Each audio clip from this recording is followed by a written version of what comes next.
세계소설 3 태평천하 시작할게. 일제강점기가 배경이고 여기 나오는 윤직은 영감은 일제강점기가 태평천하 엄청 살기 좋은 시대라고 생각해.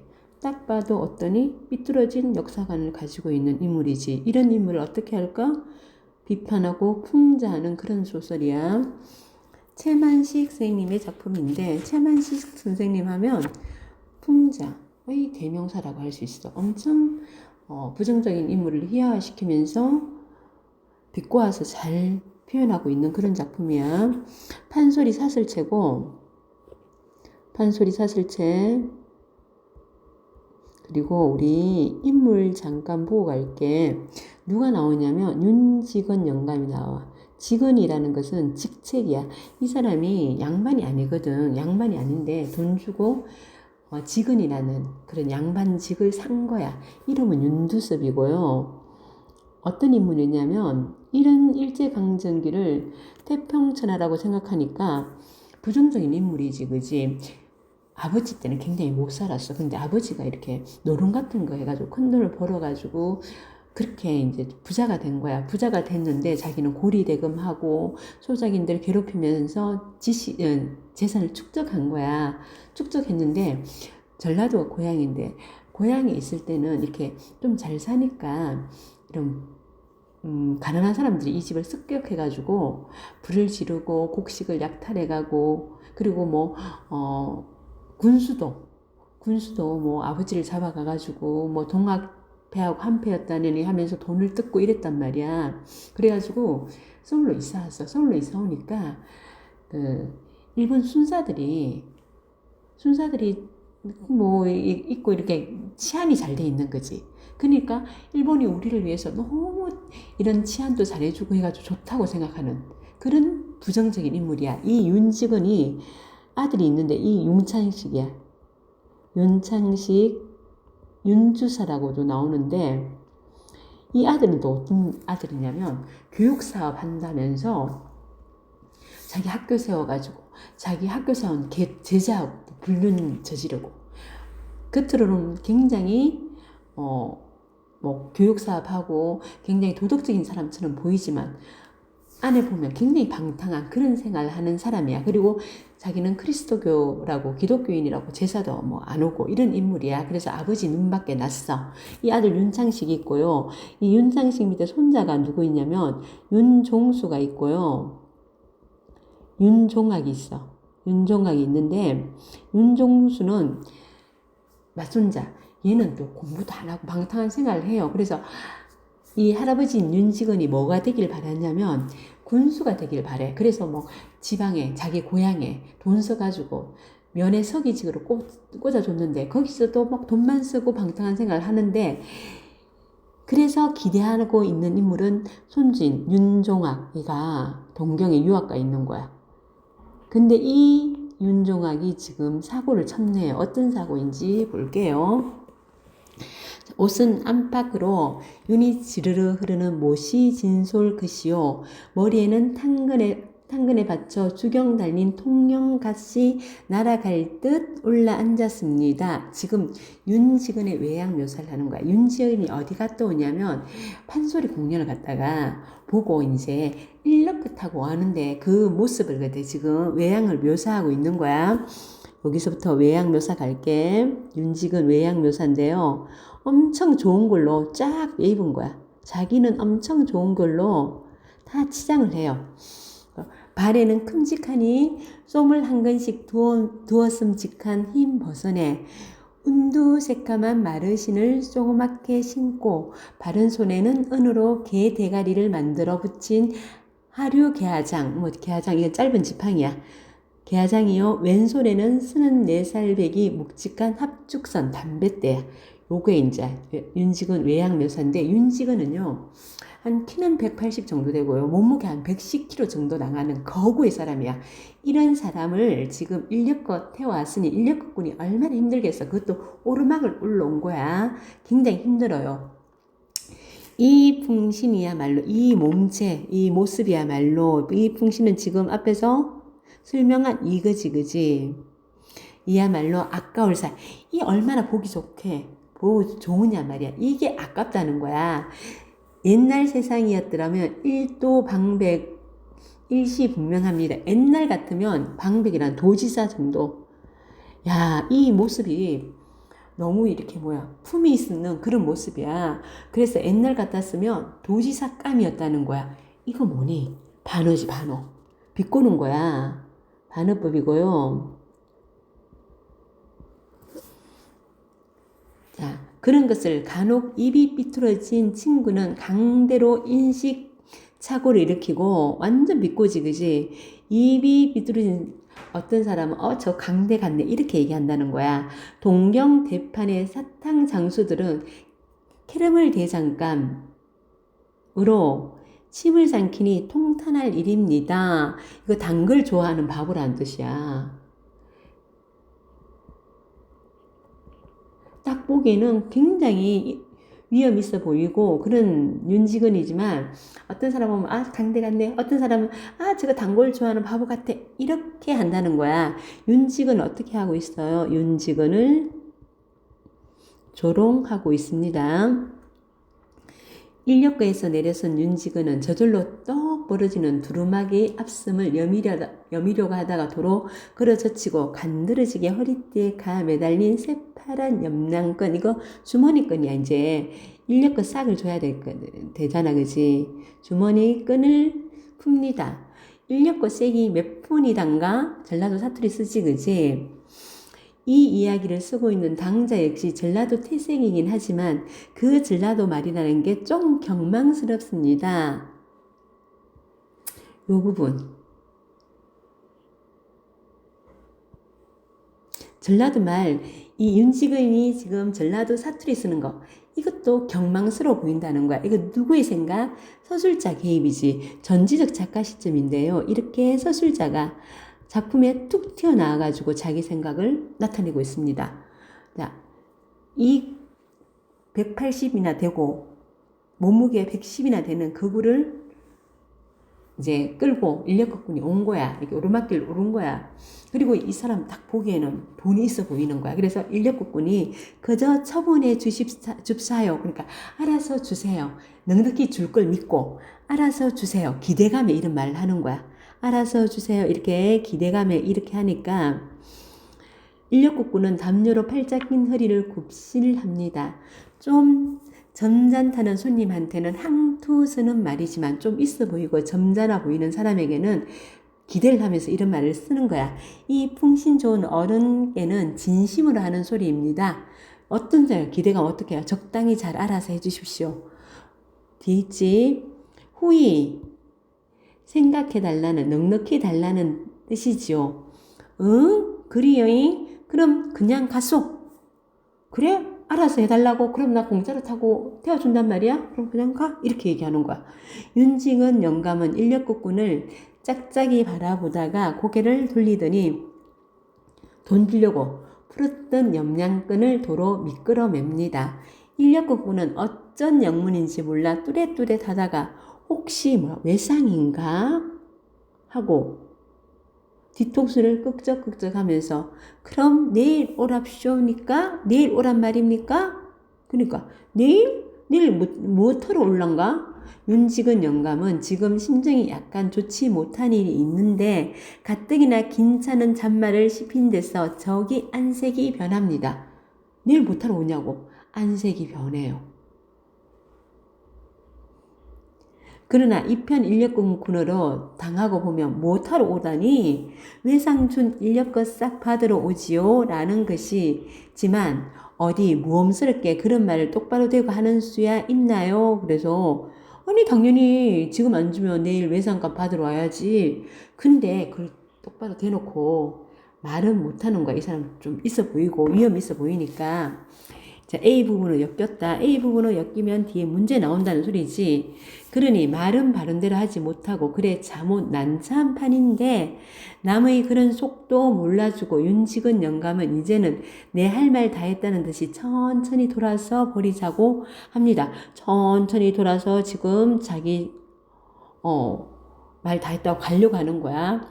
인력거꾼은 이러다가는 여느 때도 아니요 호빠가 터질 뻔한 오늘 보리가 호빠가 왜 터질 뻔해. 이 뚱뚱한 사람을 지금 끌고 왔으니까 그만큼 힘들었다는 걸 갖다가 과장해서 표현하는 거지. 과장해서 힘들었음을 나타내는 거야. 눈 멀뚱멀뚱 뜨고 그만 헛사가 되지 싶어. 대체 이 어른이 어째서 이러는지 모르겠어요. 그건 어찌 되었든지 간에 좌우간 이렇게 병신스럽게 우물쭈물하고만 있을 일이 아니라고 크게 결단을 내리지 않을 수가 없습니다. 그러면서 지금 뭐하니? 인력거꾼의 이 A 부분, 엮인 부분은 인력거꾼의 심리가 제시되어 있지, 그지? 저 상 말씀이 옳습니다.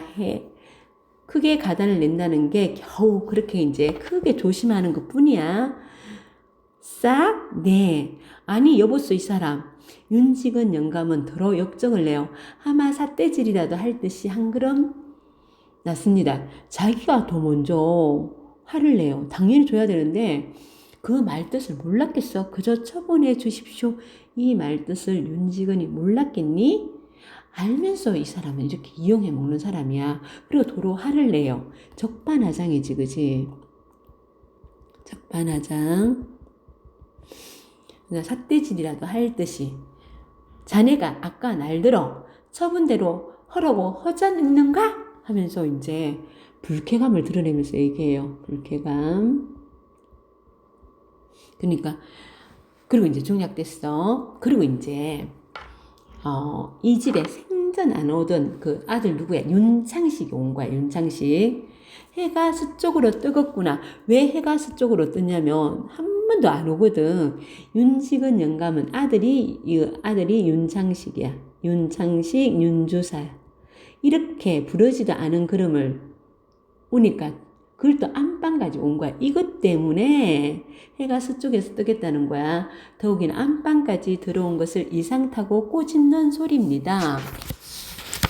뭐 들어오냐? 돈 달러로 오지. 맨날잖아.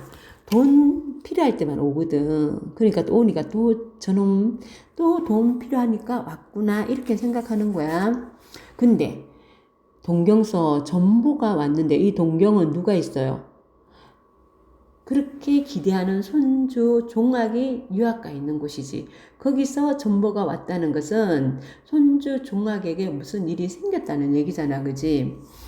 지체를 받고 윤주사 누구야? 윤창식 아들 윤창식이 윤주사야. 점잖고 너그러운 아버지로. 그러니까 윤창식은 막 도덕적이지 못한 사람이야. 그렇지만 그냥 보기에는 굉장히 품위 있고 도덕적으로 보이는 사람이야. 그래서 그냥 보기에는 윤주사가 점잖아 보여요. 너그러운 아버지로 윤지근은 속 차납고 경망스러운 어린 아들로 돌로 놓았으면 꼭 맞겠습니다. 이거 누구 생각이야? 이거? 자, 서술자가 얘기해 주는 거지. 이것도 서술자 개입이고요. 동경서 전보 종학이 놈이 경시청에 붙잡혔다고요. 경시청이란 것은 지금 경찰서 같은 곳이야. 그러니까 응? 하면 놀라는 거야.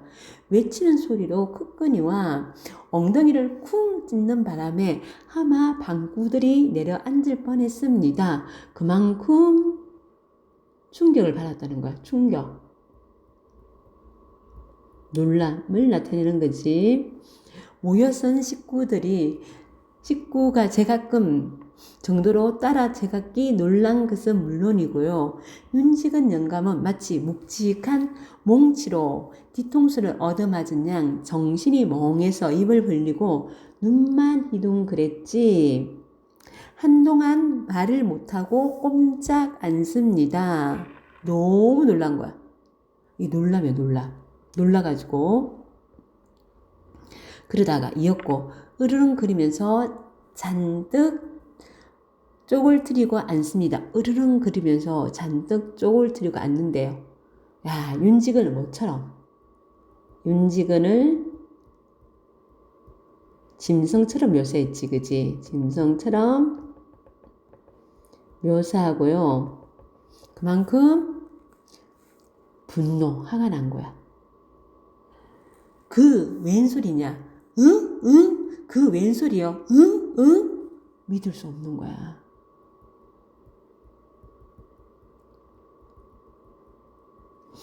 그놈 친구가 친 전보인가 본데 전보가 돼서 자세히 모르겠습니다. 친구가요, 전보를 쳐준 거야. 근데 전보는 진짜 간단한 내용만. 경시청 피겸. 왜? 한자 돈이었거든. 그래서 굉장히 간단하게만 보내가지고 잘 모르겠다는 거야. 윤주사는 조끼 주머니에서 간밤에 그 전보를 꺼내어 부친한테 올립니다. 윤직은 영감은 채듯 전보를 받아 쓱 들여다보더니 크다랗게 읽습니다. 물론 업무는 일문이니까 일본어로 되어 있으니까 몰라보고요. 윤주산의 서사 민스방이 번역한 그대로죠. 원래 일본어로 1어로 온 걸 갖다가 이 집에서 일하는 민스방이라는 사람이 이게 우리말로 번역해 준 거야. 자, 여기도요. 여기도 서술자 개입인데요. 자, 서술자 개입을 통해서 일문은 못 읽는 거야. 윤지근의 무식함을 드러내주고 있습니다. 종합 사상관계로 경시청의 피금이라니 이게 무슨 소리다냐? 종학이가 사상관계로 경지청에 붙잡혔다는 뜻일 테지요. 사상이라는 것은 이거 어떤 사상이냐면 사회주의 사상이야. 사회주의가 뭐니? 우리 이제 공산주의라고 생각하면 좀 편하지, 그지? 사회주의가 다 같이 평등하게 잘 살자. 보통 부자들이 이런 거 할까 안 할까? 부자들은 안 합니다. 아, 이게 무슨 소리 같냐? 종학이가 사상관계로 경시청에 붙잡혔다는 뜻일 테지요. 사상관계라니 그놈이 사회주의에 참여를 아까보다 더 크게 외치면서 벌떡 뒤로 나동그라질 뻔하다가 겨우 몸을 가눕니다. 윤직은 영감은 먼저 애는 몽치로 뒤통수를 얻어맞은 것 같이 몽했지만 이번에는 앉아있는 땅이 지암 저 땅 밑 깊숙한 곳으로 지암으로 해서 수천 길 밑으로 끄져 내리는 듯 정신이 아찔했습니다. 뭐뭐 하는 듯, 자, 비유를 통해서 엄청 윤직은 영감이 충격받았음을 나타내주고 있습니다. 그러나 그것은 결단코 자기가 믿고 사랑하고 하는 종학의 신상을 여겨서가 아닙니다. 종학이가 붙잡혔으니까 우리 종학이 어떻게 이것 때문이 아니야. 자기의 지금 가진 것들이 이게 어떻게 지금 자기가 쌓아온 이런 것들이 무너질까봐 그게 걱정인 거야. 윤직은 영감은 시반 종학이가 사회주의를 한다는 그 한 가지 사실이 진실로 옛날의 드세던 불황폐가 백길 천길로 침나는 그것보다 더 분하고 무서웠던 것입니다.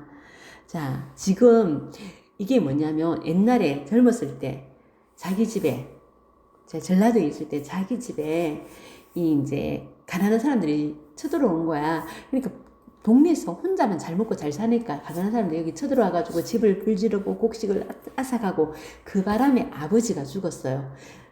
그게 생각나는 거야. 그때보다 더 분하고 더 무서운 거야. 왜? 자신이 가진 것을 모두 잊을까봐 자신이 가진 것을 모두 잃을까 두려운 거야. 두려움. 진나라를 망할 자 호라는 예언을 듣고, 자, 여기 아주 중요한 비유가 나온다. 여기도 진나라를 망할 자 호라는 예언을 듣고 변방을 막으려 만리장성을 탔던 진시황. 그는 진나라를 망한 자가 호가 아니오. 그의 자식 호의 힘을 눈으로 보지 못하고 죽었으니 오히려 행복이라 하겠습니다. 자, 진나라는 진시황이요. 진나라 호, 오랑캐 때문에 망하게 될 거야. 이런 얘기를 듣고요. 오랑캐 때문에 만나게 될 거야. 이런 얘기를 듣고 만리장성을 쌓았어. 근데 사실은 그 아들 호해 때문에 망한 거거든. 그 사람이 윤직원보다 차라리 행복한 거야 라고 서술자가 얘기해 주는 거야. 이거 서술자 개입이고요.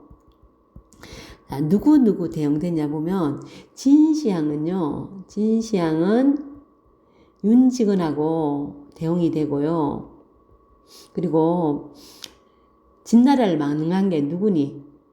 호예지, 그지? 호예 아들이지, 그지? 아들 때문에 망했는데 그럼 여기는 뭐하고 대응되니? 윤종아 손주 때문에 이 집안이 망하겠다. 그런데 진시황은 자기 살았을 때 진나라 망한 거 못 봤거든. 그래서 차라리 윤지훈보다 진시황이 행복했을 거야. 이렇게 서술자가 얘기해 줍니다. 사회주의라니, 응? 윤직원 영감은 사뭇 사람을 아무나 하나 잡아먹을 듯 집이 떠나게 큰 소리로 표호한다고. 이것도 뭐야? 윤직원 영감을 짐승처럼 묘사한 것이 표현가 뭐야? 짐승이 큰 소리로 울부짖는 거. 응? 그놈이 사회주의를 하다니. 응? 그게 참말이냐? 참말이요? 하긴 그놈이 작년 여름 방학에 나왔을 때부터 벌써 그런 기미가 보였대요. 그러면은 참말이구나. 그러면은 참말이요. 응? 윤직원 영감은 이마로 얼굴로 땀이 방울방울 배어오릅니다. 그렇죠. 죽일 놈이 깎아 죽어도 아깝잡을 놈이 그놈이 경찰서 허라님께로 경찰서장 이거는 지금 이거 윤직원이 종학에게 기대하던 바야. 근데 생판 사회주의를 하다가 냅다 경찰서에 잡혀, 응? 오사육시 헐놈이 그놈이 그게 어디 당할 것이라고 지가 사회주의를 희어 부잣놈의 자식이 무엇이 되겨서 부당당패에 들어 이해가 안 가는 거야. 이 사회주의 같은 것은 가난하고 못 사는 사람들이 부자들 거 뺏기 위해서 한다고 생각하는 게 윤직원 영감인 거야. 아무도 숨도 크게 쉬지 못하고 고개를 떨어뜨리고 섰기 아니면 앉았을 뿐 윤직원 영감이 잠깐 말을 그치자 방 안은 물을 친 듯이 조용합니다. 오죽이나 좋은 세상이여. 오죽이나. 윤직원 영감은 판을 부르거든 주먹으로 방바닥을 땅 치면서 성난 항소가 영각하듯 고함을 지릅니다. 여기도 비유적 표현. 짐승처럼 묘사했지. 하즉패가 있더냐, 불황당패 같은 수령이 있더냐. 재산이 이때야 도둑놈들 것이요. 목숨은 파리 목숨 같은 말세는 다 지나가고 자 보아라. 그리그리 순사여 골골마다 그리그리 순사들이 우리를 보호해주고 골골마다 공명한 정사 모든 것이 공평 공명정대한 그런 세상이라고 생각하는 거야. 오죽 좋은 세상이요. 남은 수십만 명 동병을 휘었어. 남이 누구야? 일본이 수십만 명 동병은 군대를 동원해가지고 우리 조선놈을 보호해주니 오죽이나 고마운 세상이요. 제 끝 지니고 앉아서 편안하게 살 태평세상 이걸 태평천하라고 하는 것이요. 태평천하. 일제강점기가 태평천하래. 엄청 살기 좋은 시대래. 그건 윤직원 같은 친일을 하고 일본에게 돈을 대고 그게 보호받는 사람들이지, 그지? 왜곡된 역사관을 가지고 있지. 왜곡된 역사관을 가지고 있으면서 그래서 이 윤직원이 조롱 비판의 대상이 되는 거야. 비판의 대상이 됩니다. 그런데 이런 천하에 태어난 부잣놈의 자식이 더군다나 왜 지가 떵떵거리고 편안하게 살 것이지 어째서 지가 세상 망쳐놓을 불황당패에 참석한단 말이여. 응? 이러면서 엄청 분노합니다. 왜 이리 분노할까요? 그때 사회주의 운동하면 잡혀 들어가고 집안도 망하고 그런 일이 많았거든. 그래서 자기 것을 지키려고. 그래서 이렇게 분노를 합니다. 여기까지고 수고하셨습니다.